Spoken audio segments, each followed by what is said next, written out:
Bismillah, bismillah.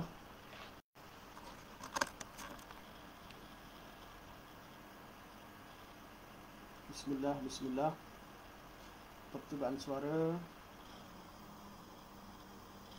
Bismillah, bismillah. Percubaan suara 1 2 3.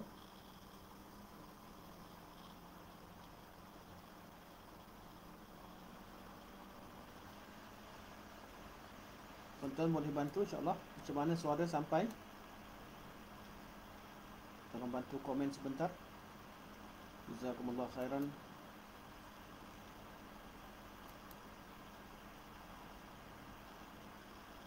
Bismillah, bismillah. Percubaan suara 1 2 3.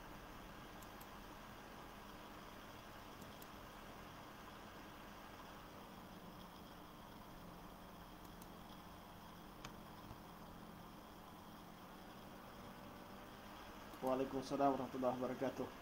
Alhamdulillah, ipoh dia. Terima kasih kepada Puan Rohani. InsyaAllah, jadi kita anggap suara sampai insyaAllah clear. Dan kita mulakan kuliah kita pada malam ini dengan izin Allah Subhanahu wa taala. Bismillahirrahmanirrahim. Alhamdulillahirabbil alamin. Nahmadullah ta'ala wa nashkuruh. Wa nusalli wa nusallimu ala sayyidina Muhammadin alladhi ballagha ar-risalah wa adda al-amanah wa nasaha al-ummah hatta ataahu al-yaqin wa ala alihi wa sahbihi ajma'in.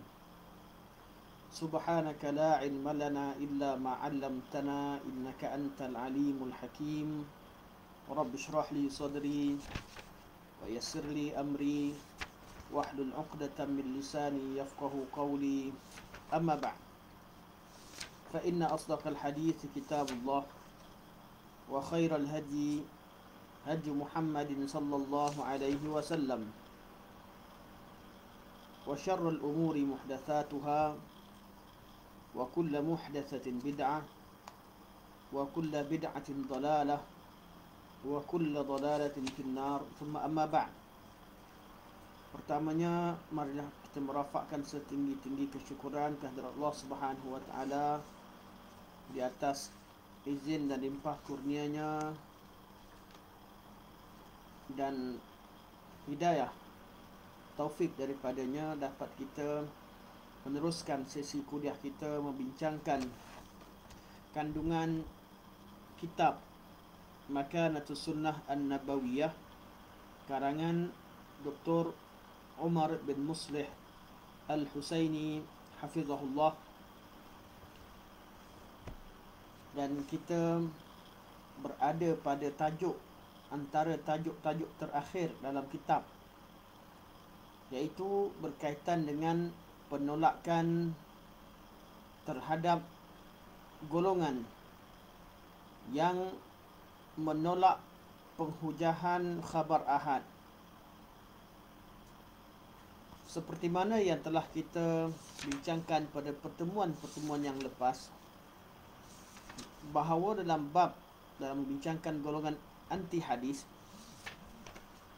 kita dapati bahawa golongan anti hadis yang paling melampau ialah yang menolak semua hadis Nabi SAW dan mengajak umat untuk berpada dengan Al-Quranul Karim. Jadi kita membincangkan golongan anti hadis. Pertama sekali kita membincangkan dengan golongan yang anti hadis secara mutlak, tolak hadis secara keseluruhannya, itu golongan Quraniyun.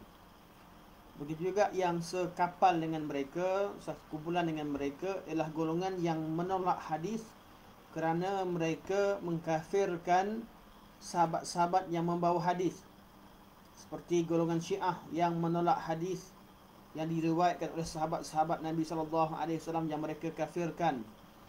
Begitu juga golongan Khawarij yang mengkafirkan sebagian sahabat, maka secara automatik mereka menolak hadis-hadis yang dibawa atau diriwayatkan oleh sahabat-sahabat yang mereka kafirkan.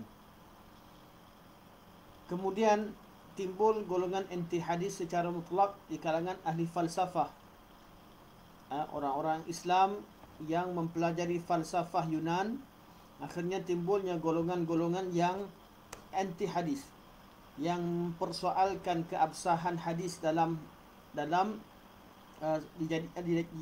berhujah, mempersoalkan keabsahan hadis untuk dijadikan sebagai sumber hukum, seperti yang diutarakan oleh Ibrahim An-Nazzam, oleh Abi Hudaid Al-Allaf, oleh Ubaidillah bin Hasan, Hisham bin Hakam, Muhammad bin Jaham Al-Barmaki, dan lain-lain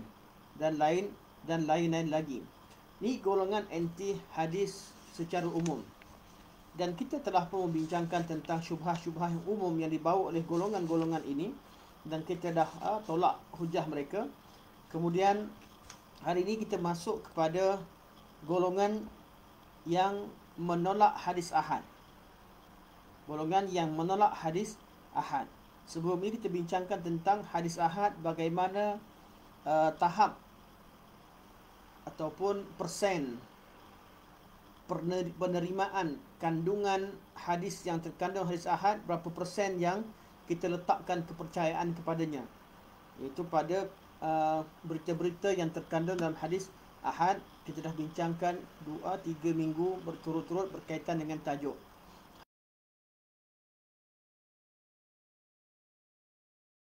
iaitu dalam membincangkan tentang bagaimana berhujah dengan golongan yang tidak menerima hadis ahad. Apakah hujah-hujah mereka dan bagaimana cara untuk mendepani mereka, bagaimana cara untuk mendepani golongan-golongan ini. Okey. Golongan anti hadis ahad terbahagi kepada dua kelompok. Kelompok pertama adalah golongan yang menolak hadis ahad secara keseluruhannya. Jadi golongan anti hadis, ada yang tolak hadis secara keseluruhannya. Ada golongan yang membezakan antara mutawatir dengan ahad. Jadi mutawatir mereka terima, ahad mereka tolak. Ahad ditolak dalam bab apa? Ditolak dalam semua bab. Mereka tak terima hadis ahad. Ini golongan yang pertama.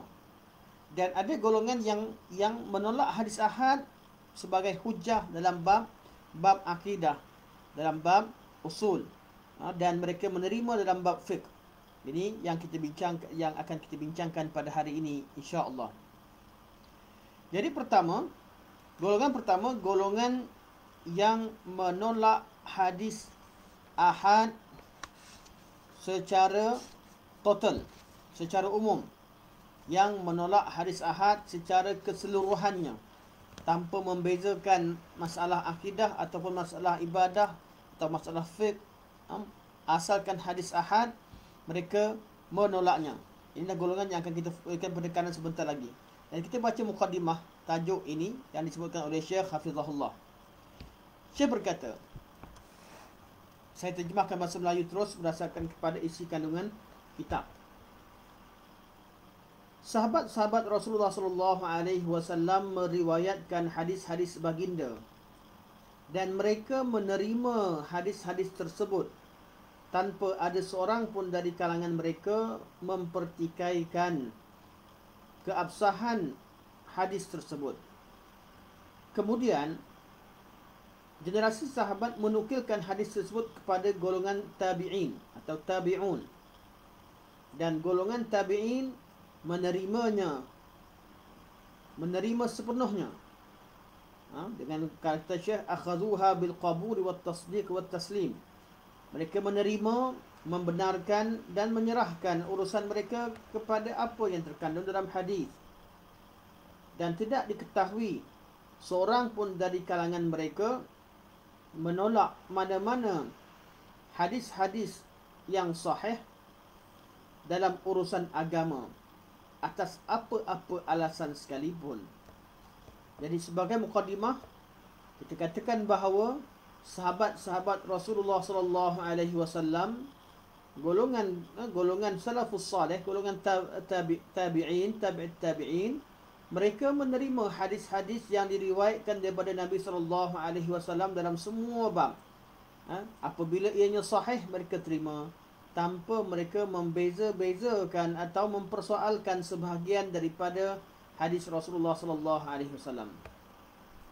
Al-Imam Syafi'i rahimahullah berkata, selepas beliau menukilkan dalil-dalil tentang keabsahan hadis ahad dan membuktikan bahawa wajib menerima hadis ahad, beliau menukilkan pandangan beliau dan memberikan komen terhadap sejarah hadis ahad di kalangan ulama sebelum beliau. Kata Al-Imam Syafi'i rahimahullah dalam kitab Ar-Risalah. Siapa yang ada kitab Risalah boleh rujuk ke surat 399. Dan fakrah, kalau lebih tepat, lebih mudah untuk rujuk berfakrah. Fakrah 1248 hingga 1249. Kita tahu bahawa kitab Risalah Imam Syafi'i tulis berdasarkan pada fakrah-fakrah daripada perenggan ke 1248 hingga 1249. Kata Al-Imam Syafi'i rahimahullah dalam kitab Ar-Risalah, kata beliau, walau jaza li ahadin minan nasi an yaqula fi ilmi al-khassah ajma'a al-muslimuna qadiman wa hadithan ala tathbiti khabar al-wahid wal intihai ilayh بأنه لم يعلم من فقهاء المسلمين أحد إلا وقد ثبته لجاز لي ولكن أقول لم أحفظ عن فقهاء المسلمين أنهم اختلفوا في تثبيت خبر الواحد بما وصفت من أن ذلك موجود على كلهم. Secara ringkas, telah pun berlaku ijma' di kalangan kaum muslimin yang terdahulu dan terkemudian dan untuk menerima hadis-hadis ahad dan berhukum dengannya, dan tidak diketahui seorang pun di kalangan fuqaha muslimin yang menolak perkara tersebut. Dan sekiranya ada pandangan yang mengatakan demikian, sudah pasti akan aku sebutkan. Namun aku katakan, aku tidak pernah mengetahui, lam ahfaz an fuqaha muslimin, aku tak pernah hafaz. Istilah Imam Syafi'i bila sebut lam ahfaz, artinya aku tidak pernah mengetahui. Aku tidak pernah mengetahui ada di kalangan fuqaha kaum muslimin berbeza pandangan dalam menerima hadis ahad. Sebagaimana yang telah aku sebutkan, kalau ianya wujud, pasti aku akan menyebutkannya.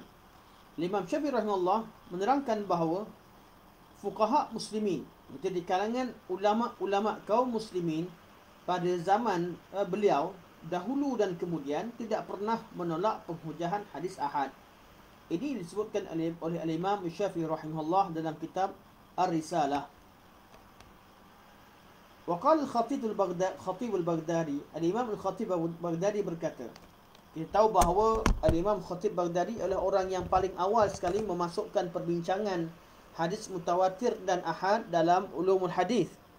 Namun tujuan beliau memasukkannya bukanlah bertujuan untuk menolak keabsahan dalam menolak keabsahan hadis ahad dalam perkara-perkara tertentu, namun fungsi untuk diketahui untuk membezakan antara hadis mutawatir dan ahad hanyalah untuk mentarjihkan sanad, bukan untuk bab tolak atau terima. Selalu kita sebut bila bincang bab mutawatir dan ahad, Ahli Sunnah wal Jamaah membincangkannya min babit tarjih sanad, untuk mengetahui sanad mana yang lebih banyak diriwayatkan, maka lebih kuat sanadnya. Bukan menolak, bukan dalam bab menolak atau menerima berita yang terkandung dalam hadis yang sahih. Kita tahu bahawa hadis ahad yang sahih adalah suatu perkara yang mengandungi ilmu, yang wajib diterima. Manakala kalau hadis yang sahih tersebut mencapai level mutawatir, ianya adalah level yang paling tinggi, level kesahihan yang paling tinggi. Jadi bab mentarjihkan sanad, Al-Khatib Baghdadi memasukkan perbincangan mutawatir dan ahad dalam kitab beliau, untuk dalam kitab Al-Kifayah, menyebutkan tentang adanya mutawatir dan ahad, tapi hanya untuk mentarjihkan. Suatu kata Al-Khatib, wa 'ala al-'amali bi khabaril wahid kana kafat at-tabi'in. Dan pandangan beramal dengan hadis ahad adalah pandangan keseluruhan golongan tabi'in. Wa man ba'dahum min al-fuqaha al-khalifin fi sa'ir al-amsar al-muslimin ila waqtina hadha. Dan itulah mazhab yang dipegang oleh seluruh fuqaha yang kemudian di seluruh negara-negara Islam sehingga ke waktu kami ini. Walam yablughna an ahadin minhum inkara dhalika walal i'tiradu alaih. Dan tidak aku pernah temukan salah seorang pun di kalangan mereka mengingkari penghujahan terhadap hadis ahad ataupun menentangnya. Fathabata anna min dinihim jami'ihim wujubuhu. Maka telah sabitlah bahawa agama mereka secara keseluruhannya mewajibkan menerima hadis ahad. إذ لو كان فيهم من كان لا يرى العمل به لنقل إلينا الخبر عنه بمذهبه فيه. Sekiranya wujud di kalangan mereka yang menafikan penghujahan hadis ahad, sudah pasti akan dinukilkan mazhab mereka kepada kami, kepada kita.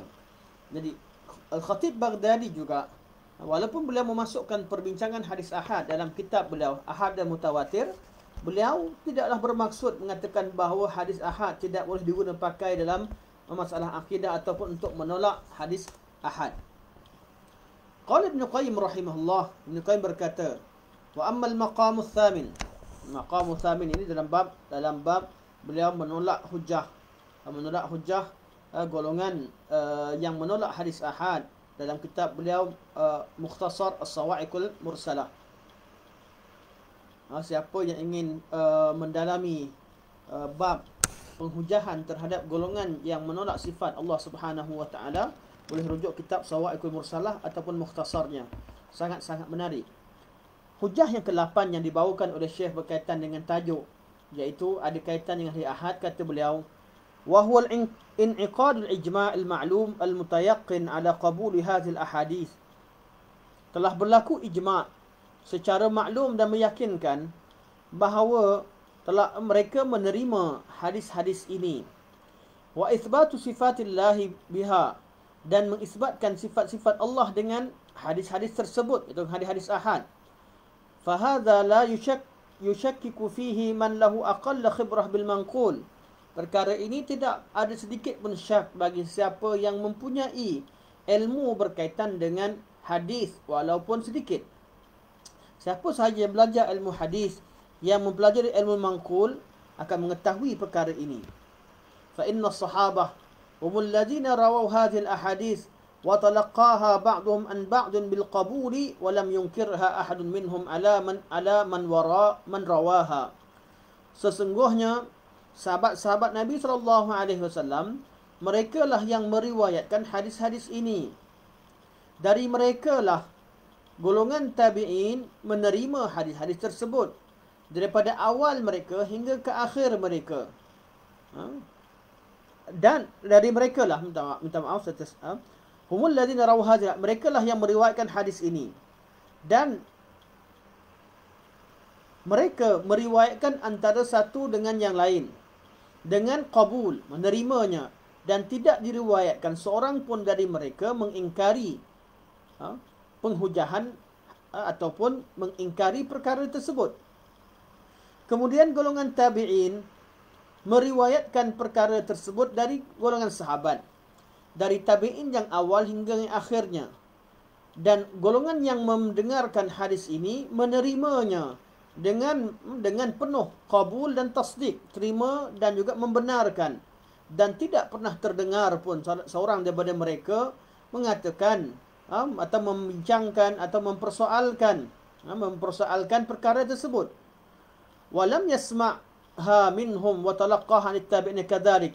Golongan tabi'in sekalipun tidak pernah bersuara mempertikaikan hadis-hadis ini. Wa kadzalika tabi'ut tabi'in ma'at tabi'in. Begitu juga keadaannya golongan tabi'ut tabi'in ketika meriwayatkan hadis yang mereka terima daripada golongan tabi'in. Wa hadza amrun ya'lamuhu daruratan ahlul hadis. Dan inilah dia perkara ini diketahui secara darurah, secara pasti, tidak diperselisihkan oleh ahli hadis. Kenapa ahli hadis mempertahankan hadis-hadis yang dikategorikan sebagai hadis ahad yang sahih? Kerana sahabat-sahabat Nabi SAW meriwayatkannya dan menjadikannya sebagai sumber agama. Begitu juga golongan tabi'in, tabi'in, sehinggalah sampai kepada ulama-ulama hadis yang memperjuangkan perkara ini pada zaman timbulnya fitnah golongan ahlul kalam yang menolak penghujahan hadis ahad. Sebahagian ahlul kalam yang menolak hadis ahad, atau hampir majoriti ahlul kalam. ثم ظهر بعد القرون المفضلة فرق وطوائف لم تقدر السنة حق قدرها ولم تتبع سبيل المؤمنين في قبولها والتسليم لها فردوها أو أكثرها. Kemudian selepas itu kemudian telah zahir selepas kurun-kurun yang mulia ini beberapa kelompok yang tidak menghormati sunnah dengan kadarnya dan tidak mengikut jejak langkah kaum mukminin sebelumnya, menerima dan menyerahkan urusan agama mereka kepada hadis Rasulullah sallallahu alaihi wasallam. Maka kelompok ini telah menolak penghujahan hadis-hadis ahad atau kebanyakannya. Dan kalaupun mereka menerima hadis ahad tersebut, mereka akan banding-bandingkan dengan apa yang ada di akal mereka dan akan mereka sesuaikan dengan apa yang mereka fikirkan. Akhirnya mereka meletakkan suatu hadis bukan pada tempatnya, meletakkan hujah wa tunazzilahu ghaira manzilatihi wa kanu ala dhalika tawaif wa dhawahib wa madhahib. Dan golongan ini meletakkan penghujahan hadis bukan pada tempatnya dan mereka telah berpecah kepada beberapa kelompok dan mazhab. Wa maqsaduna huna minhum ta'ifatanil ula. Dan apa yang akan kita bincangkan dalam kitab ini, kata Syekh, kita akan bahagikan golongan ini kepada dua kelompok. Kelompok pertama, ini golongan anti hadis ahad. Kelompok pertama, man radda khabar al-ahad mutlaqan. Golongan yang menolak penghujahan hadis ahad secara mutlak. Hadis ahad saja mereka tak terima. Ini golongan pertama. Golongan yang kedua, man raddahu fil aqaidi wa qablahu fil ahkam. Wa sanadhkur ma'a kulli ta'ifah mashtuhira min syubhatihim fima dhahabu ilaihi wa radda ahli al-ilmi 'alaiha. Golongan yang kedua adalah golongan yang menolak penghujahan hadis ahad. Penghujahan hadis ahad dalam akidah. Dan sebelumnya mereka membincangkan tentang penghujahan hadis ahad dalam hukum fiqah. Dan kami akan sebutkan, kata Syekh, kami akan sebutkan hujah-hujah tiap-tiap kelompok yang dijadikan kami kami akan sebutkan syubhah-syubhah tiap-tiap kelompok dan akan kami bawakan pandangan ahli ilmu menolak pandangan-pandangan mereka. Okey, jadi tajuk kita tidak menyerang. Dalam bab ini Syekh kata bab mengendengahkan atau menyatakan bahawa hadis ahad sebagai hujah telah pun dibincangkan. Kita dah bincangkan dalam kelas kita banyak kali tentang dalil-dalil penghujahan hadis ahad. Sekarang ini adalah fokus kepada perbincangan untuk menjawab persoalan yang ditimbulkan oleh golongan yang menolak hadis ahad dalam hadis ahad. Sama ada yang golongan pertama hadis ahad secara tolak hadis ahad secara mutlak, atau golongan yang kedua yang menolak hadis ahad dalam akidah. Okey, sekarang kita fokus pada golongan pertama. Al-far'ul awwal. Bahagian pertama, man radda khabar al-ahadi mutlaqa. Golongan yang tolak hadis ahad secara mutlak. Artinya dengar saja hadis ahad mereka tak terima. Mereka hanya terima hadis mutawatir ikut pada dakwaan mereka. Siapakah golongan yang menolak hadis ahad dan tidak menerima, yang hanya menerima hadis mutawatir? Kita dapati bahawa golongan ini yang membincangkan perkara ini adalah golongan yang sama yang tolak anti hadis yang awal dahulu. Mazhab wa hadzal qaul dhahaba ilaihi an-nazamiyah min al-mu'tazilah.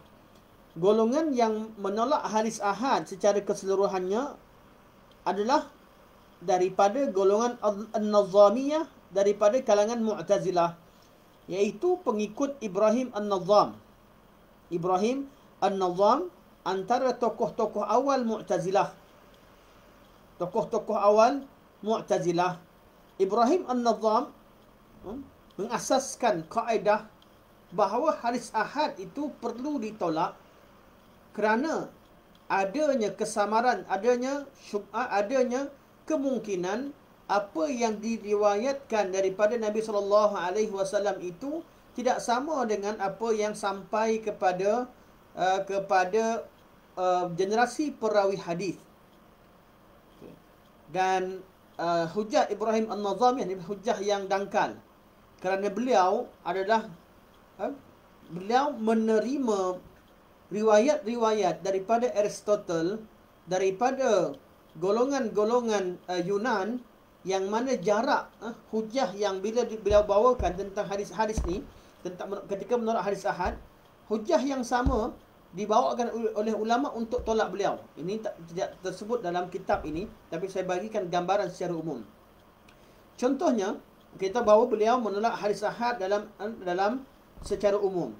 Dan dalam bab ni, kerana mereka golongan Mu'tazilah, mereka gunakan akal, mereka dahulukan akal, dan kaedah untuk mengetahui akal yang mereka kemukakan betul atau tidak, mereka menggunakan kaedah-kaedah ilmu mantik, menggunakan ilmu logik yang diambil daripada falsafah Yunan. Jadi beliau mempertikaikan keabsahan hadis Nabi SAW, terutama hadis ahad. Kita tengok balik antara hujah yang beliau kemukakan secara umum. Saya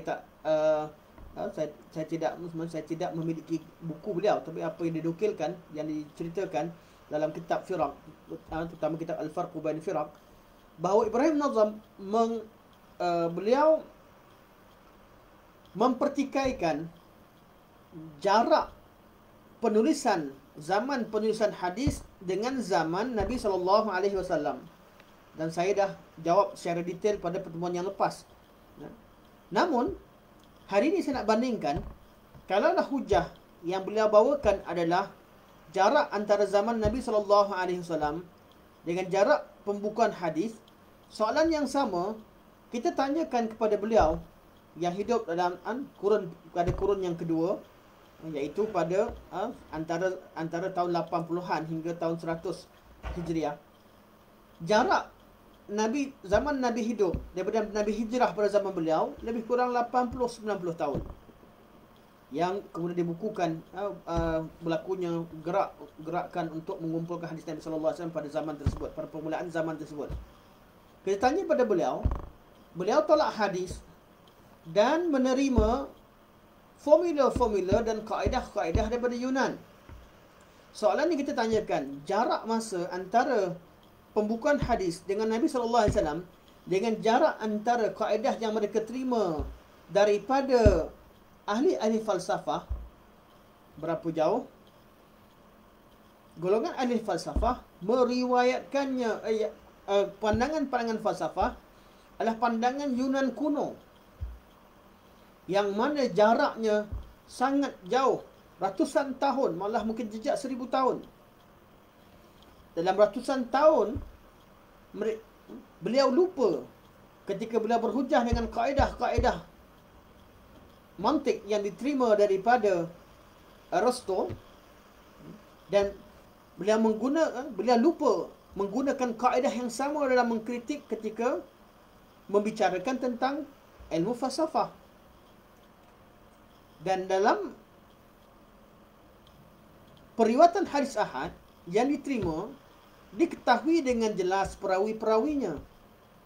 Nama-nama perawi diketahui dengan jelas, dan mereka di kalangan imam-imam, di kalangan perawi-perawi yang diketahui kesiqahannya, dan sejarah hidup mereka diketahui, dan diketahui berapa jalan sampai kepada zaman pembukaan hadis, ada berapa banyak jalan periwayatan yang sampai. Dikaji dengan detail dengan sanad, juga hukum terhadap tiap-tiap perawi yang ada dalam sanad. Soalan ini kalau kita kemukakan pada golongan ahli kalam, apakah, di manakah sanad mereka dalam menerima ilmu falsafah? Siapakah sanad mereka?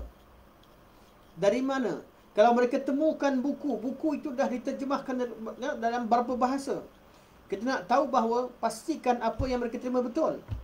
Hatta kalau kita kata betul sekalipun, belum tentu ahli falsafah itu level ahli falsafah takkan sama dengan level Rasulullah sallallahu alaihi wasallam.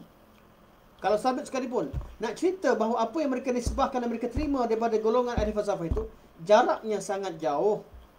Tidak ada perawi-perawi yang meriwayatkannya. Okay. Bahasa hadis diriwayatkan dengan lafaz bahasa Arab. Daripada generasi zaman Nabi oleh orang Arab sampai pada zaman ulama yang mengumpulkan hadis. Daripada zaman mereka hafal kebanyakan hafal dan tulis, sebahagian tulis tapi tidak sedetailnya. Mereka tak tulis semua, kebanyakannya terima secara hafalan, sebagaimana juga Al-Quranul Karim, okay, diriwayatkan dalam bahasa Arab. Ilmu falsafah Yunan yang mereka bawa, yang mereka pertahankan, dikatakan sebagai qat'i, dalam bahasa apa diriwayatkan? Daripada bahasa kepada satu bahasa, daripada bahasa Yunan, daripada zaman Greek dulu berubah kepada beberapa bahasa, kadang-kadang sampai empat kali diterjemahkan baru sampai ke dalam bahasa Arab. Pada zaman ketika Al-Ma'mun menterjemahkannya, pada zaman Al-Ma'mun diterjemahkan buku-buku ini. Danlah jarak masa jauh, tidak ada perawinya, tidak diketahui perawi-perawinya. Yang ketiga, bahasa pun berubah-ubah, diterjemahkan. Apa yang ada di sini merupakan terjemahan. Dan yang kedua, dari segi geografinya jaraknya jauh. Sedangkan hadis Nabi SAW diriwayatkan dengan perawi-perawi yang thiqah dari kalangan sahabat, tabi'in, tabi'in. Kemudian selepas itu dibukukan hadis. Dan sebelumnya juga hadis bukan tidak dibukukan, dicatatkan, dituliskan. Cuma kebanyakan budaya orang Arab yang ada kekuatan pada hafalan, kerana mereka bukan golongan yang membaca pada zaman jahiliah. Mereka bergantung pada hafalan. Kekuatan hafalan dan bergantungnya pada hafalan itu menjadi suatu perkara yang umum di kalangan sahabat tabi'in, tabi'in. Walaupun mereka pandai menulis, namun bergantung pada hafalan. Itu budaya mereka dalam meriwayatkan riwayat-riwayat daripada Nabi SAW. Sama ada riwayat Al-Quran atau riwayat hadis Nabi SAW diriwayatkan secara lisan, secara syafawi. Jadi hujah an-nazam sebelum ni kita belum masuk pun dalam dengan hujah yang dibawa secara detail, tapi bila saya sebut secara umum begini, diketahui bahawa golongan ini sebenarnya mereka bukan apa yang mereka perkatakan terhadap hadis ahad bukanlah suatu perkara yang timbul kerana mereka merasa sangsi dengan kebenaran hadis ahad. Mana dengan hadis sahih dan hadis ahad, bukan itu. Puncanya kerana mereka rasa terancam apabila orang Islam merujuk urusan agama mereka dalam urusan agama kepada hadis Nabi SAW. Kerana ayat Quran itu boleh ditafsirkan dengan pelbagai. Namun apabila dirujuk kepada hadis Nabi SAW, hadis Nabi adalah penghukum terhadap makna Al-Quranul Karim. Nabi mensyarahkan erti yang terkandung dalam Al-Quranul Karim. Jadi mereka jadi golongan pertama yang menolak hadis ahad secara mutlak adalah An-Nazamiyah dari kalangan Mu'tazilah. Dan yang kedua, begitu juga golongan kedua adalah pengikut-pengikut Abu Bakar bin Daud Al-Qashani. Ini juga salah satu daripada tokoh-tokoh awal, namun pandangan beliau tidak berpanjangan. Tidak mau berikut antara tokoh-tokoh awal yang menolak hadis ahad. Begitu juga diriwayatkan sebahagiannya daripada dikatakan bahawa Ibrahim bin Ismail bin Ulayyah mensyaratkan tidak tolak hadis ahad secara umum, tapi Ibrahim bin Ismail bin Ulayyah mensyaratkan hadis ahad yang diterima itu adalah hadis ahad yang ada dua ke atas. Yang satu saja yang gharib tak diterima, yang ada dua perawi ke atas baru diterima. Ini juga pandangan yang lemah, seperti disebutkan Ibnu Hajar dalam kitab An-Nukat. Okey, sekarang kita tahu bahawa ada golongan yang tolak hadis ahad secara mutlak. Nama disebutkan yang utamanya adalah golongan An-Nazamiyah dari kalangan Mu'tazilah. Golongan Mu'tazilah. Jadi siapa yang anti hadis ahad, tolak hadis ahad, mereka adalah golongan Mu'tazilah. Tak semua Mu'tazilah, tapi golongan An-Nazamiyah, pengikut Ibrahim bin An-Nazam. Ibrahim bin Nazam. Jadi mereka dinamakan sebagai An-Nazamiyah. Apakah yang disangkakan oleh mereka sebagai hujah terhadap syubhat mereka? Syubhat yang pertama yang mereka bawakan, mereka berhujah, berdalilkan ayat Al-Quranul Karim. Allah sebut, Inna dhanna la yughni minal haqqi syai'a. Surah Yunus ayat 36. Sesungguhnya zan itu tidak menunjukkan satu kebenaran sedikit pun. Mereka berkata, hadis ahad, zaniyat subut, sabitnya hadis itu daripada Nabi SAW secara zanni, bukan secara yakin. Tak mencapai level yakin. Maka kata mereka, maka tidak logiklah agama Islam itu diasaskan berdasarkan kepada hadis-hadis yang zanni, yang tidak 100%. Jawapan sebelum kita jawab jawapan yang disebutkan oleh Syekh, okey. Sebenarnya bagi siapa yang ikuti kuliah kita dah jawab dengan jelas. Mana kita dah akan dapat jawapan dengan secara langsung. Bila dengar saja mereka sebut bahawa zon sebut, kita tahu pandangan yang kata hadis ahad itu zon sebut adalah pandangan yang lemah, seperti mana yang kita kemukakan pada 2 minggu yang lalu. Okey, kita apa Syekh sebut? Wal jawab an hadhihi syubhah. Jawapan kepada syubhah ini, Syekh bawakan 3 hujah. 1. Anna ahlal ilmi la yaqbaluna khabar al-ahad mutlaqa, bal yashtarituna syurutan mushtahirah, bal yashtarituna syurutan ma'lumatan mushtahirah. Jawapan pertama, bahawa ahli ilmu tidak menerima semua hadis ahad. Ya, hadis ahad itu zanniyah. Sekiranya hadis ahad itu datang begitu saja, mana bukan kita terima semua hadis Nabi SAW. Asalkan orang kata qala Nabi SAW, kita terima. Bukan bererti semua hadis yang didakwa bahawa hadis Nabi SAW kita terima begitu saja. Tidak. Malah ahli ilmu mensyaratkan, meletakkan syarat-syarat. Hadis ahad yang terima adalah hadis-hadis yang cukup syarat. Cukup syarat kesahihannya. Mana bila cukup syarat, jadi hadis sahih, baru diterima. Bukan semua hadis Nabi SAW, bila orang dakwa saja itu hadis Nabi, ianya diterima. Mesti cukup syarat. Dengan kita tahu bahawa 5 syarat utama kesahihan. Tiap-tiap hadis ahad yang diterima adalah hadis yang pertama sekali, sanadnya bersambung. Bukan setakat ada sanad, tapi sanadnya bersambung. Dan yang kedua, perawi-perawi dalam sanad itu adalah perawi-perawi yang adil. Maksud adil cukup 5 syarat. Muslim, baligh, akal, tidak fasik, dan tidak melakukan perkara-perkara, tidak diketahui melakukan perkara yang mencacatkan maruah mereka dan nama baik mereka. 5 syarat untuk keadilan perawi. Yang pertama, mesti ada pertama sanad yang ada, bukan setakat ada sanad, bersambung sanad. Kalau tambah awal-awal maksud ada sanad, bukan main orang sebut qala Nabi kita terima saja, tak. Mesti ada sanad, dan sanad itu disyaratkan mesti bersambung sanadnya.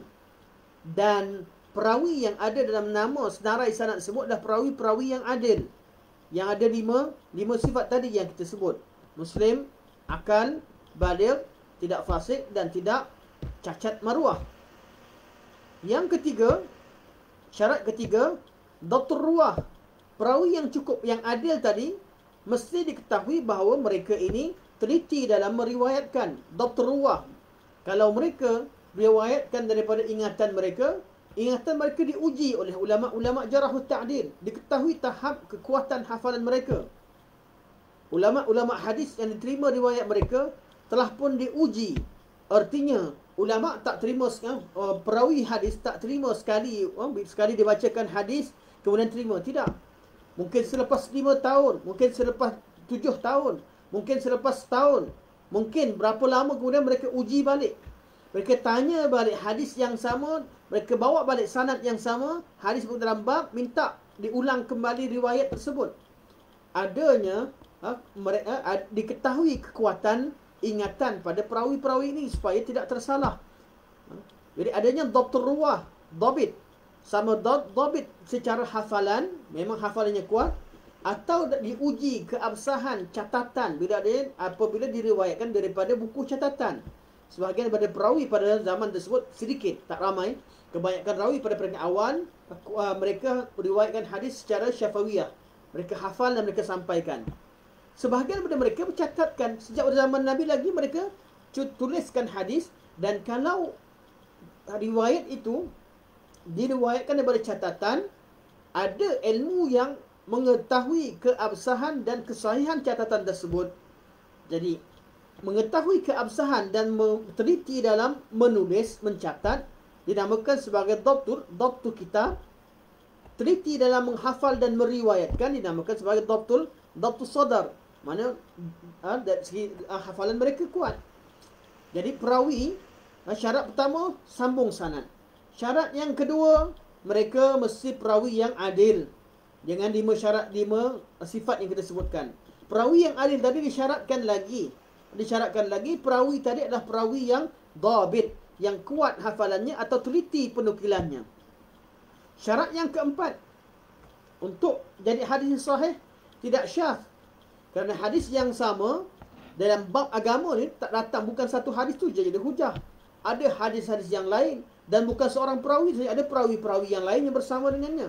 Walaupun hadis ahad bukan satu jalan, ada banyak jalan. Mungkin ahad hanya sebab seorang sahabat. Mungkin hanya pada zaman satu generasi tabi'in. Tapi yang lain meriwayatkannya, ada lagi perawi-perawi yang lain. Hatta walaupun ada satu hadis hanya bergantung pada satu hadis, agama Islam dinukilkan dengan jelas. Diketahui bahawa yang disyaratkan, syarat yang keempat kepada hadis yang sahih, hendaklah tidak syadz, tidak bertentangan dengan apa yang diriwayatkan oleh perawi yang lebih thiqah. Adakah cukup? Tak. Ada syarat yang kelima, tidak mengandungi illah. Illah adalah adanya kecatatan yang tersembunyi. Yang mana ulama hadis bila mereka bincangkan tentang sanad, mereka akan lihat bila nampak walaupun cukup 4 syarat yang pertama, tapi ada sebab-sebab tertentu yang menyebabkan mereka dapat detect beberapa perkara yang meragukan. Cukup 5 syarat ni baru hadis sahih. Jadi kat mana jawapan hujah golongan ini mengatakan bahawa hadis ahad tak terima sebab apa? Kita tahu, mereka kata, kita terima bila orang sampaikan kita semua satu berita, takkan kita terima terus. Kita tak terima. Automatik bila kita orang beritahu kita satu perkara, kita tak terima direct. Jadi artinya zanni. Kata ulama, jangan samakan, berbeza. Ulama hadis tak terima terus berita yang sampai hari ahad. Mereka mensyaratkan syarat-syarat tadi dalam menyatakan hadis sahih ataupun tidak. Maka hujah itu hujah yang pertama tidak diterima. Ataupun syubhah pertama tertolak. Untuk menolak syubhah ini juga kata ulama, jawapan yang kedua, annahu qad tawatara al-amalu bi ghairi al-mutawatir min al-ahadith. Walaupun anda mengatakan bahawa kami tak terima hadis ahad, kami hanya terima hadis mutawatir. Kata Syekh, telah sabit secara mutawatir bahawa sahabat Nabi SAW dan sahabat-sahabat Nabi SAW, tabi'in dan tabi'in secara mutawatir sabit bahawa mereka menerima hadis ahad. Sekarang nak terima yang mana? Kalian mengatakan bahawa kami tak terima hadis ahad, kami hanya terima hadis mutawatir. Sekarang kata Syekh, secara mutawatir kalian pun tahu bahawa sahabat Nabi, tabi'in, tabi'in, hatta Nabi sendiri beramal dengan hadis. Mereka semua ijma' menerima hadis ahad. Nabi SAW kirimkan sahabat-sahabat secara perorangan, secara kelompok kecil untuk menyebarkan agama Islam, bawakan mesej tauhid, bawakan ajaran Islam diajarkan oleh kelompok yang kecil kepada jumlah yang ramai. Nabi kirimkan Mus'ab bin Umair ke Madinah Munawwarah, mengislamkan seluruh penduduk Madinah. Kirimkan Abu Musa al-Ash'ari kirimkan Muaz bin Jabal ke Yaman, mengajarkan Islam dan orang Yaman masuk Islam. Nabi kirimkan Dihya al-Kalbi bawa surat pergi jumpa dengan Raja Rom dan lain-lain. Nabi mengamalkannya. Sahabat-sahabat Nabi juga tidak pertikaikan. Tabi'in tidak pertikaikan. Tabi'in tidak pertikaikan. Sampai pada zaman penulisan hadis diketahui secara mutawatir bahawa generasi agama orang Islam secara keseluruhannya menerima hadis ahad dalam berhujah. Jadi kalian nak terima yang mana? Kalian tak terima hadis ahad atas alasan ianya bukan mutawatir. Sekarang sabit secara mutawatir bahawa mereka generasi awal yang generasi Islam awal semua sekali terima hadis ahad dan berita ini tidak syak, ini yang mutawatir. Ini hujah yang dibawakan oleh Syekh rahimahullah, dan ini merupakan perkara yang disebutkan sendiri oleh Imam Syafi'i rahimahullah dalam kitab Ar-Risalah, antara hujah-hujah yang dikemukakan oleh Imam Syafi'i rahimahullah. Yang ketiga, hujah ketiga untuk golongan yang tidak menerima hadis ahad dengan syubhah yang pertama tadi, dengan ayat Quran, dengan membawakan ayat Quran, inna dhanna la yughni minal haqqi syai'a. Beliau mengatakan bahawa ahad ini sabitnya zan. Kita kata bukan zan.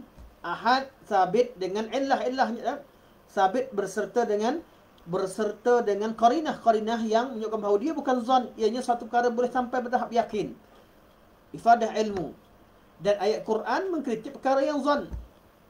Begitu juga sabit dalam secara mutawatir bahawa generasi awal menerima hadis ahad. Ketiga, beramal dengan hadis ahad. Annal amala bi khabar al-ahad fil ahadis lahu nadha'ir fi syariah. Beramal dengan hadis ahad, iaitu dengan persaksian jumlah yang tidak ramai, ada contohnya dalam syariat-syariat Islam. Seperti menerima saksi dalam persaksian di mahkamah. Takkan nak bawa ke mahkamah 100 orang, 70 orang nak bawa ke mahkamah baru hakim terima. Nak tahu, nak menjadi saksi di mahkamah, cukup bawa beberapa orang saksi, hakim akan terima. Hatta persaksian berkaitan dengan zina sekalipun, perduruhan yang paling besar sekalipun, 4 orang diterima. Dan jumlah 4 orang itu adalah jumlah yang ahad, bukan mutawatir. Itu sepakat ulama. Bila ada riwayat, ada 4 orang sahaja yang meriwayatkan, itu adalah hadis ahad. Walaupun yang diriwayatkan yang paling thiqah, yang paling adil. Dan begitulah keadaan Islam menerima. Contohnya dalam persaksian zina hanya terima 4 orang. Cukup 4 orang jadi saksi dalam zina sabit. Persaksian setengah berdebab 2 orang. Persaksian setengah berdebab hanya bawakan seorang saksi. Jadi semua kes-kes syariat yang melibatkan mahkamah dan undang-undang Islam sabit dengan jumlah yang tidak disyaratkan mutawatir padanya. Jadi dalam bab agama, kalau sabit perawi yang datang tadi bawa berita yang sahih, walaupun seorang, ianya diterima. Walaupun cukup jarang satu hadis, hanya hadis yang gharib, tidak banyak. Kebanyakan hadis ahad adalah jumlahnya masyhur, jumlahnya ramai. Cuma tidak mencapai level, tidak mencapai syarat mutawatir yang disebutkan ulama usul. Syarat mutawatir yang disebutkan ulama usul.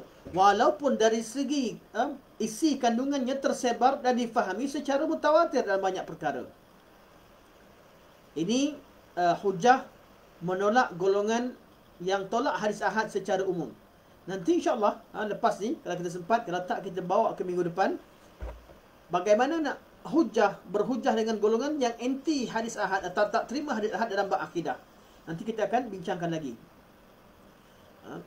Jadi syubhah kedua bagi golongan yang menolak penghujaan hadis ahad, mereka kata lau jazat ta'abbudu bihi fil furu'i la jaza fil usuli wa huwa khilafu ma taqulun. Mereka kata kalau kalian terima hadis ahad, kata boleh beramal dengan hadis ahad dalam bab ibadat, dalam bab fiqh, itu dalam bab furu', sudah pasti bab usul pun kalian kena terima. Jawapan ulama pada golongan ni kata, baguslah. Kamu menolak pada golongan anti hadis ahad, golongan tolak hadis ahad dalam bab akidah. Manakala ahli sunnah wal jamaah tidak berkata demikian. Ahli sunnah menerima hadis ahad dalam usul dan furu', dalam akidah dan dalam ibadah. Jadi tidak berlaku masalah. Sebab itu kata Syekh, anna hadha at-tafriq ghaira sahih fal cara menolak, membeza-bezakan antara menerima hadis ahad dalam bab fiqh dan akidah adalah satu pemikiran, satu idea yang tidak betul, yang berbeza daripada Alkitab dan As-Sunnah. Kata Syekh, fal kitab wa sunnah wal ijma' ala al-amal bil khabari mutlaqa idza sahha wa tawaffarat syurutu qabulihi. Alkitab dan As-Sunnah, maknanya Al-Quran dan Sunnah dan ijma' telah sabit bahawa mereka beramal dengan hadis ahad secara mutlak sekiranya ia sahih dan cukup syarat ianya diterima. Jadi hujah ini bukan hujah yang valid untuk menolak hadis ahad di sisi Ahlussunnah wal Jamaah.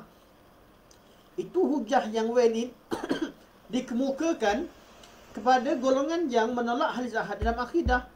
Dan patutlah, dan hujah itu juga yang kita akan gunakan untuk berdebat dengan golongan yang tolak masalah akidah.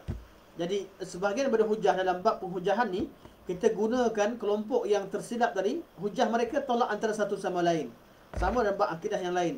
Kita gunakan hujah golongan Qadariyah untuk tolak pada golongan Jabariyah, sebahagian golongan Jabariyah untuk tolak Qadariyah.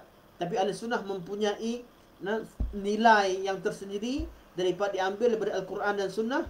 Daripada kita kaji apa yang terdapat Quran Sunnah, itulah dia nilai yang sempurna. Qadariyah ada kebenaran dalam bab mengagungkan qadar Allah, qadar Allah, mengagungkan hukum syariat Allah Subhanahu wa taala. Jabariyah ada nilai kebenarannya dalam mengisbatkan qada dan qadar. Ya? Namun mereka menolak kuasa makhluk. Yang ini mengisbatkan tentang hukum syariat tapi menolak qada qadar.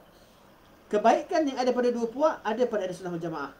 Dan kesesatan yang ada pada dua puak tidak wujud dalam akidah Ahlussunnah wal Jamaah. Sama seperti golongan anti hadis sekarang. Golongan yang dalam bab hadis ahad. Ada golongan yang tolak hadis ahad secara mutlak. Dan ada golongan yang tolak dalam bab akidah. Ahlussunnah terima hadis ahad secara mutlak sekiranya ia sahih. Sekiranya ianya sahih. Jadi kebenaran yang ada pada dua puak ni dan berhujah boleh digunakan pakai oleh Ahlussunnah wal Jamaah ketika berdepan dengan golongan yang sebaliknya, dan penyelewengan yang wujud pada hujah mereka tidak ternafi dalam hujah Ahlussunnah wal Jamaah. Jadi hujah yang kedua yang melazimkan golongan yang menerima hadis ahad dalam bab ibadat untuk mereka menerima hadis ahad dalam bab akidah. Kami Ahlussunnah kata memang kami terima hadis ahad dalam dua bab, tak ada masalah pun beramal dengan hadis ahad dalam masalah akidah, dan itulah dia yang dilakukan oleh generasi salafus salih. Dan sebelum saya pergi lebih jauh, ada orang kata habis macam tu akidah yang dalam bab akidah ni hadis ahad ke?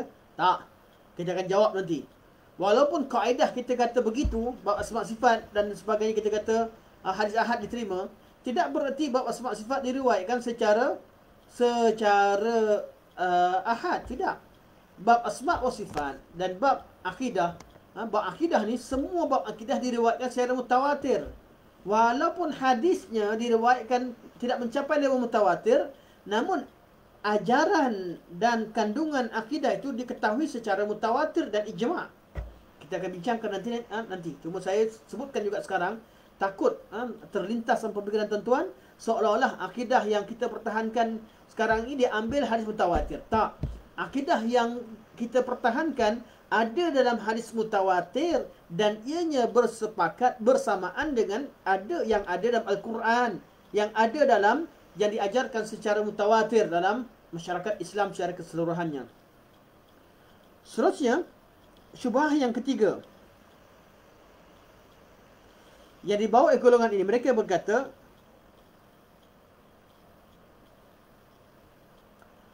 mereka berhujah dengan beberapa hadis atau athar daripada sahabat-sahabat Nabi yang tidak menerima berita begitu sahaja secara ahad, yang meminta kepada bukti-bukti.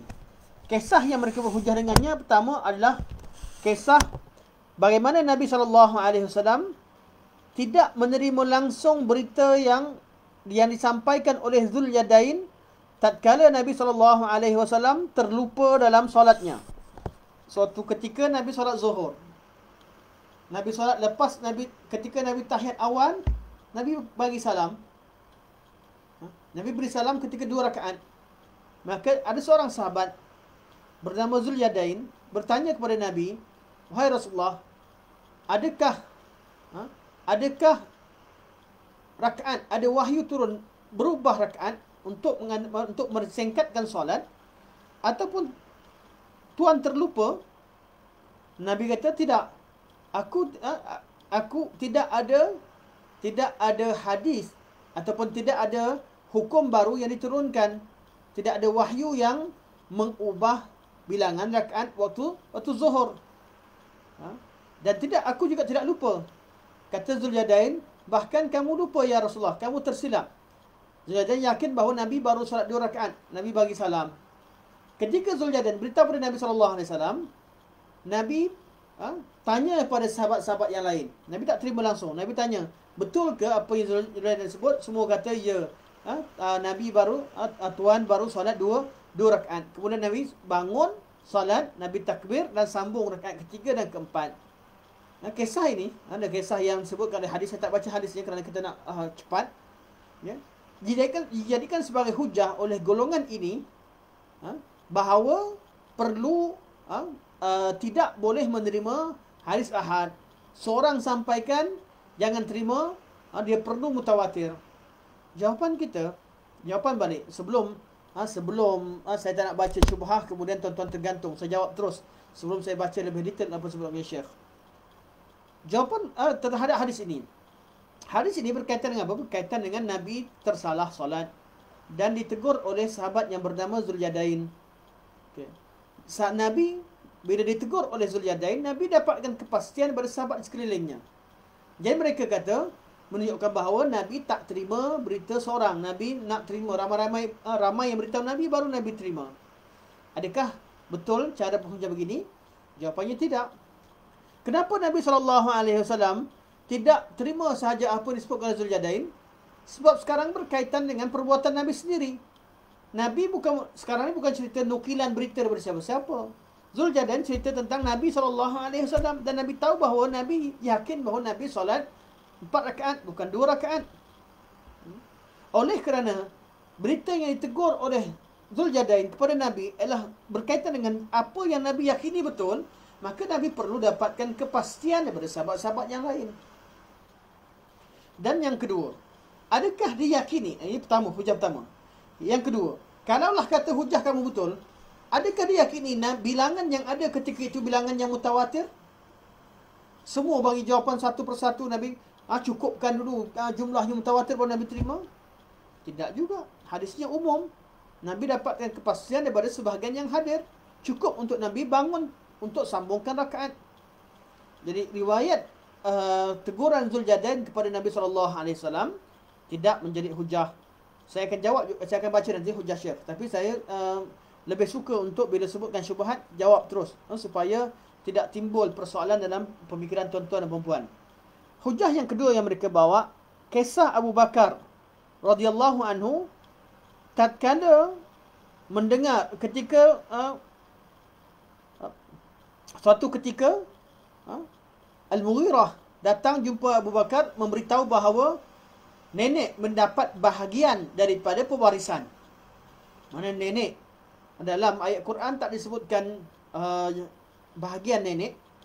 Okay. Dan Abu Bakar tak pernah dengar Nabi SAW dan tak pernah hadir Nabi SAW dalam satu majlis Nabi berikan bahagian harta warisan kepada nenek. Itu isteri kepada datuk, yang sebut hanya datuk. Maka Al-Mughirah memberitahu kepada Abu Bakar bahawa beliau pernah mendengar Nabi pernah hadir dalam satu majlis yang mana Nabi SAW berikan harta warisan ataupun harta faraid kepada nenek. Ketika Abu Bakar terima berita daripada Al-Mughirah, Abu Bakar tak terima langsung. Abu Bakar kata, bawakan orang yang bersama dengan kamu ketika itu. Sebab masa itu masih ramai lagi sahabat-sahabat Nabi SAW yang masih hidup zaman Abu Bakar As-Siddiq radhiyallahu an. Maka Al-Mughirah pergi cari kawannya, dia dapati bahawa Muhammad bin Maslamah. Datang Muhammad bin Maslamah mengiyakan apa yang disebutkan oleh Al-Mughirah. Jadi kata mereka, tengok, Abu Bakar tidak menerima hadis ahad, tidak menerima berita yang dibawa oleh seorang, perlu ramai. Apa jawapannya? Abu Bakar melakukan demikian bukan kerana tak terima hadis ahad, tapi kerana untuk kepastian. Untuk kepastian dalam bab berkaitan dengan harta, berkaitan dengan hak kaum muslimin. Urusan berkaitan dengan harta. Bukan mengecyakinya. Dari mana kita tahu? Sebab sabit Sayyidina Abu Bakar As-Siddiq radhiyallahu anhu dalam bab-bab yang lain, dalam banyak bab beliau menerima berita hanya daripada seorang. Abu Bakar As-Siddiq pernah tanya kepada Sayyidina Aisyah radhiyallahu anha. Sabit bahawa Abu Bakar terima banyak hadis yang hanya diriwayatkan kepada seorang. Beliau tanya kepada Sayyidina Aisyah, Sayyidina Abu Bakar ketika Nabi SAW diuruskan jenazahnya, Abu Bakar sibuk dalam perbincangan dengan kaum Ansar berkaitan dengan khilafah. Kemudian bila lepas pada itu Abu Bakar tanya pada Aisyah, Nabi dikafankan dengan berapa helai? Nabi dikafankan dengan kain apa? Aisyah kata, Nabi SAW dikafankan dengan kain suhuliyah dan tidak dibuatkan baju dan tidak dipakaikan serban. Nabi ditutup dengan kain 3 lapisan kain suhuliyah. Abu Bakar terima. Dan dalam banyak peristiwa yang lain, Abu Bakar terima berita seorang. Jadi Abu Bakar dalam isu berkaitan Al-Mughirah bin Syu'bah, ketika Al-Mughirah datang sampaikan berita tersebut kepada Abu Bakar, bukan sebab Abu Bakar tak terima riwayat pada peringkat awal, bukan kerana tolak hadis ahad, tidak. Tapi isu ni berkaitan dengan hak manusia, perlu kepada pensabitannya. Abu Bakar yakin, beliau tak duduk, dia orang kanan Nabi SAW, dia tak pernah dengar benda ni. Bagaimana budak-budak boleh dengar? Jadi perlu kepada pembuktian. Ketika itu perlu kepada tathabbut. Maka Abu Mughirah pergi panggil kawan-kawannya yang hadir ketika Nabi SAW pernah berikan bahagian kepada seorang nenek. Okay. Dan kisah yang ketiga yang disebutkan oleh golongan ini, mereka membawakan kisah bagaimana Umar radhiyallahu anhu tidak menerima atau mewajibkan Abu Musa al-Ash'ari bawakan bukti ataupun bawakan kawan yang bersama dengannya tentang hadis minta izin. Abu Musa al-Ash'ari datang rumah Abu Umar, bagi salam sekali, 2 kali, 3 kali, tak diizinkan. Tak diizinkan lagi untuk masuk, maka baliklah Abu Musa al-Ash'ari. Umar keluar tengok Abu Musa tak ada. Kemudian Umar tanya kepada Abu Musa, kenapa tadi kamu balik? Kata Abu Musa, aku dengar Nabi SAW bila seorang datang ke rumah seorang minta izin, apabila 3 kali tak diizinkan, maka balik di rumah. Kata Umar kepada Abu Musa al-Ash'ari, kalau betul ini hadis Nabi SAW, bawakan orang yang bersama dengan kamu, bawakan saksi yang mengatakan bahawa Nabi kata demikian. Maka pergilah Abu Musa al-Ash'ari mencari kawan-kawannya, akhirnya disaksikan oleh beberapa sahabat Nabi SAW. Jadi mereka kata ini menunjukkan bahawa Umar sendiri tidak terima hadis ahad. Dia nampak golongan ni, mereka tidak, ni dalam bab syubhat, mereka tidak berhujah dengan kata kami tolak ahli ahad. Tak ada satu kelompok pun kata kami tolak, tapi mereka akan bawakan dalil-dalil yang boleh dijadikan sebagai syubhat, yang pada mereka, pada orang awam bila dengar, ini seperti dalil. Jadi apakah jawapan ulama terhadap mereka? Sama juga. Apa yang Umar buat ini bab ihtiyat, untuk berhati-hati, bukan kerana tak terima. Sebab tu Sayyidina Umar selepas tu dapat Abu Musa al-Ash'ari datang bawakan kawannya yang bersama dengannya, yang mendengar bersama dengannya ketika Nabi SAW mengatakan bahawa apabila kamu datang ke rumah seorang, hendaklah kamu minta izin sebanyak 3 kali. Lepas peristiwa itu Umar kata, amma inni lam attahimka walakinni aradtu alla yataqawwalun nasu ala Rasulillah sallallahu alaihi wasallam. Aku bukan tak terima, bukan tuduh kamu, aku bukan tak terima apa yang kamu cakap, tapi aku nak ajarkan kepada manusia supaya mereka tidak senang-senang bercakap tentang hadis Nabi SAW. Tidak bermudah-mudah untuk bercakap tentang hadis Nabi SAW. Atau bahasa dengan mudahnya, supaya jangan ada orang yang berani menipu hadis Nabi SAW. Apa yang Abu Musa buat pada apa yang Umar buat pada Abu Musa al-Asy'ari, Umar beritahu begitu bukan sebab Umar tak terima, tapi Umar nak ajarkan kepada orang bahawa hendaklah berhati-hati ketika meriwayatkan hadis Rasulullah SAW. Cek dan confirmkan dulu. Itu adalah antara perbuatan Sayyidina Umar Khattab. Dan itu bukan prinsip yang dilakukan oleh Umar pada tiap-tiap keadaan, tiap-tiap tempat. Tidak. Itu menunjukkan bahawa mereka sangat berhati-hati dalam meriwayatkan hadis Rasulullah SAW. Jadi syubhat yang ketiga ialah mereka berhujah atau membawakan riwayat-riwayat yang menunjukkan bahawa sahabat-sahabat Nabi menolak menolak hadis-hadis ahad, mana menolak berita-berita yang dibawa oleh kelompok yang kecil atau individu bentuk dalam tidak mencapai level mutawatir. Semuanya telah kita jawab. Pada asal saya nak baca, tapi nak baca jawapan Syekh. Tapi saya yakin apa yang saya sebutkan tadi adalah jawapan yang sama yang disebutkan oleh Syekh Hafizahullah. Okey. Betul? Jadi saya dah jadi tak perlu saya baca sekali lagi. Okey.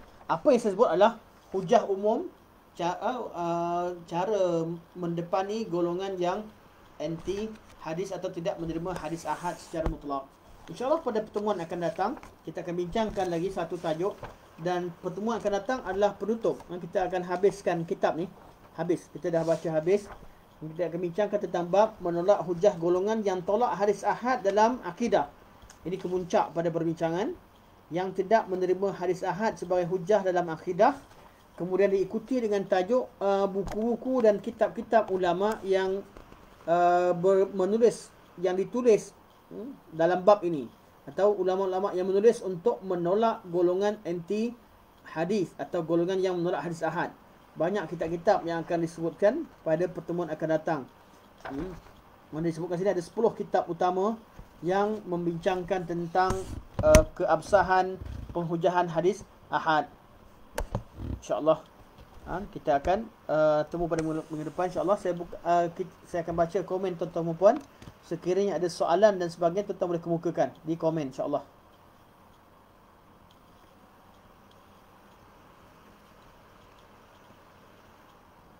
Alhamdulillah. Terima kasih semua yang komen. Masa tak temukan soalan. Alhamdulillah, Abang Khairi sempat. Alhamdulillah. Barakallahu fikum. Ahlan wa sahlan. Yang lain semua sama-sama berperohani, insyaAllah. Yang komen ada tak apa yang saya sampaikan mungkin kurang jelas, atau ada sesuatu yang terbuku dalam pemikiran tuan-tuan dan puan, tuan-tuan boleh kemukakan, insyaAllah. Atau ada soalan atau ada penambahan komen berkaitan dengan tajuk. Kita sekarang ni jumpa tajuk sangat penting, sebab zaman sekarang ramai yang akan berhujah begini. Kita mempertikaikan keabsahan hadis ahad. Dan saya tidak suka untuk menyebutkan nama siapakah yang mengeluarkan pandangan demikian, siapa yang sebarkan, kerana tidak menjadi satu prioriti bagi saya untuk menyebutkan nama-nama ustaz-ustaz dan ataupun tokoh-tokoh zaman moden untuk waktu sekarang, kerana kita ketahui bahawa kalau kita tahu tujuan asas kita membaca kitab-kitab ini adalah tujuan untuk memberikan hujah ilmiah, walaupun tidak disebabkan pada kaul tertentu, kecuali kalau kaul ulama golongan yang lama kita sebutkan. Jadi kalau golongan kemudian yang ada zaman sekarang, mereka membawakan hujah sama seperti ada sunnah wal jamaah, artinya mereka berhujah dengan hujah ada sunnah wal jamaah. Kalau mereka datang bawakan hujah sama dengan golongan Mu'tazilah, golongan Nazamiyah, bawakan syubhah-syubhah yang sama, artinya mereka terpengaruh atau tersilap mengambil sumber. Mereka sebenarnya mengambil sumber daripada golongan anti hadis secara tanpa mereka sengajakan atau sengajakan. InsyaAllah. Jadi kita tak temukan soalan. Sampai sini saja. Semoga Allah SWT jadikan pertemuan kita pertemuan yang bermanfaat, yang baik kepada Allah SWT, yang lemah kurang daripada saya sendiri. Semoga Allah Subhanahu Wa Taala menerima kebaikan tersebut dan menjadikannya sebagai salah satu daripada bekalan untuk saya dan tuan-tuan menuju kepada Allah Subhanahu Wa Taala sebagai hujah bagi kita di hari akhirat, dan semoga Allah SWT mengampunkan segala kelemahan-kelemahan yang wujud, dan Allah SWT gantikan kelemahan itu dengan kebaikan insya-Allah. Sampai sini saja. Subhanakallahumma wa hamdika asyhadu an la ilaha illa anta astaghfiruka wa atubu ilaik. Wa sallallahu ala sayyidina Muhammad wa ala alihi wa sahbihi wa baraka wa sallam walhamdulillahi rabbil alamin. Wassalamualaikum warahmatullahi wabarakatuh.